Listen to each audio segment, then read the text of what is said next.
Assalamualaikum warahmatullahi wabarakatuh. Semangat pagi. Ketemu lagi dengan channel GPS Coy, channel yang membagikan sedikit tentang pengalaman saya dalam merawat burung kicau. Baiklah teman-teman, pada kesempatan kali ini akan membahas birahi murai batu pastol. Nah, ini udah cukup lama ya tidak membuat vlog tentang murai batu ya teman-teman. Ya kadang kita gimana ya, ide kadang nggak ada karena sudah lama ini murai batu belum bisa saya lombakan. Nah kemarin coba saya lombakan murai batu pastol saya yang putra petir itu ya teman-teman. Dan alhamdulillah itu sudah mulai berani fight ya di gantangan, sudah mulai berani fight, tapi birahinya masih kurang. Kalau di rumah itu sudah udah kencang, suaranya udah kencang, kadang ada suara isian juga gitu ya. Nah untuk emosinya sudah dapat ya, kalau menurutku untuk pastol di gantangan berani fight ya kan, berani nampil, itu sudah bagus kalau menurut saya gitu ya. Nah untuk birahinya ini agak susah ya, agak belum naik ya, karena birahi untuk di rumah dan di gantangan itu beda ya teman-teman. Misalnya di rumah udah enak ada gacor ya kan. Nah ketika di gantangan belum tentu kan gitu ya. Itu ya teman-teman, itu yang akan saya bahas pada kesempatan kali ini ya. Yang akan saya bahas yaitu birahi murai batu pastol susah.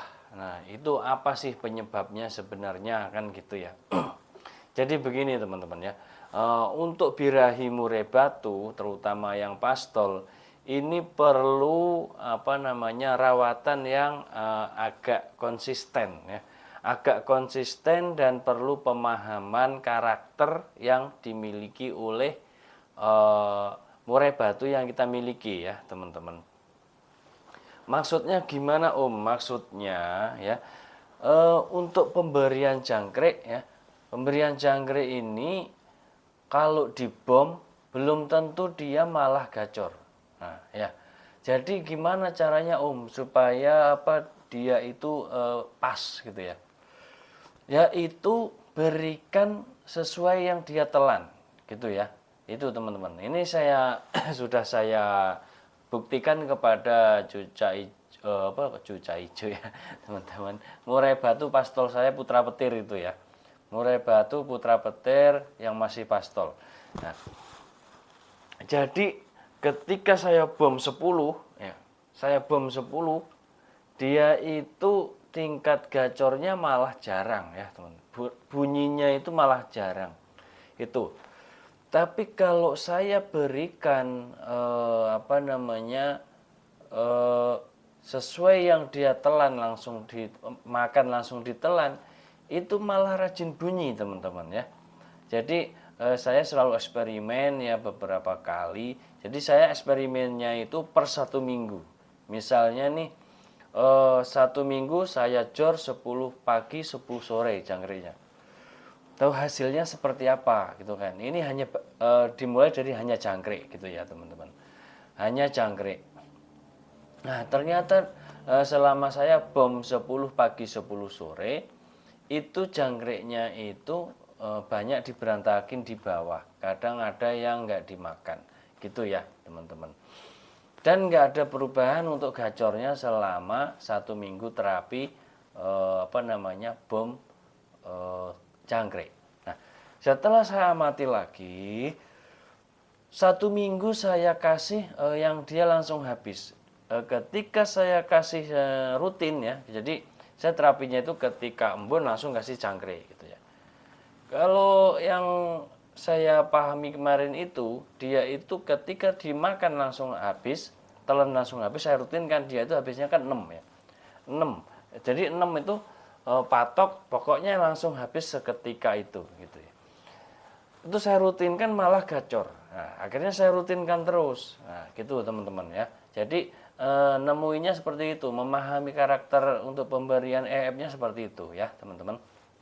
Nah, setelah itu bagaimana? Nah, setelah dia itu makan 6 jangkrik pagi, 6 jangkrik sore itu gacor, nah itu perlu ditambah lagi ya teman-teman, biar birahinya tambah naik ya. Bagaimana caranya? 2 hari sekali dikasih kroto. Krotonya seberapa banyak? Kalau pemakan pur superpit, kasih aja 1 sendok teh, nggak usah banyak-banyak. 2 hari sekali, gitu ya. Bisa juga dikombinasi dengan cacing 1 ekor, gitu ya.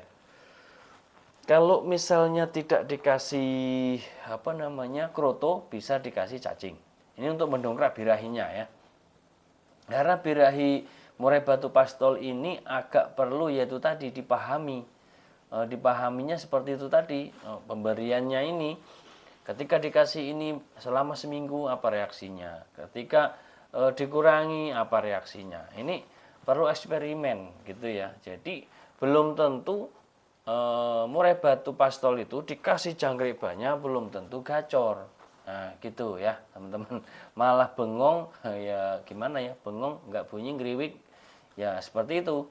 Jadi perlu eksperimen, ketika dibom enak nggak kan gitu. Ya, ketika nggak enak ya berarti sampai yang ditelan aja gitu. Itu teman-teman ya. Nah, setelah ketemu gacornya, kombinasi EF-nya, dikasih kroto, dikasih cacing gitu ya. Itu udah ketemu, ketika diembun, kasih EF, langsung keluar-keluar enak gitu kan. Wah, itu sudah modal awal. Itu harus dirutinkan terus. Nah, baru diberikan penjemurannya. Ya kan? Kalau punya umbaran ya diumbar gitu ya. Gitu teman-teman. Nah, mandinya bagaimana? Ketika mencari birahi ya, untuk menaikkan birahinya, tapi harus ketemu dulu teman-teman ya. Jadi teman-teman itu harus mengetahui maunya dia itu mandinya berapa hari sekali. Misalnya udah ketemu nih, tiap hari harus mandi ya kan. Itu teman-teman ya. Jadi apa yang harus dilakukan ketika sudah ketemu tiap hari mandinya, dikurangi 1 hari, jadi 2 hari sekali. Jadi ketika terapi naikin birahi dan sebelumnya sudah ketemu maunya tiap hari, dikurangi 1 hari, yang biasanya tiap malam jadi 2 hari sekali. Nah gitu ya teman-teman.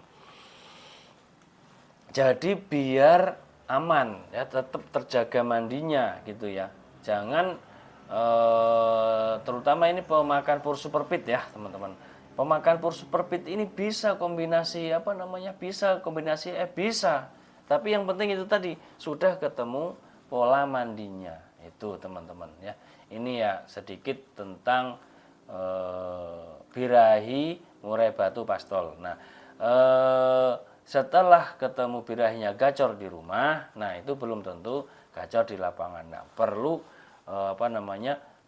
peningkatan birahi untuk di gantangan. Nah nanti akan saya bahas ya teman-teman untuk birahi di gantangan.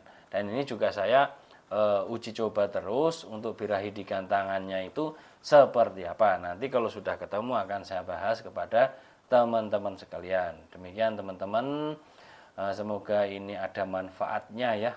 Ini saya buat vlog sambil praktek ya. Jadi prakteknya itu menggunakan burung murai batu pastol yang saya miliki. Jadi mungkin kalau ada teman-teman yang berbeda, ya itu ya emang beda karena saya kan bukan pemain nasional, saya hanya berdasarkan yang saya rawat dan yang saya alami. Begitu ya teman-teman.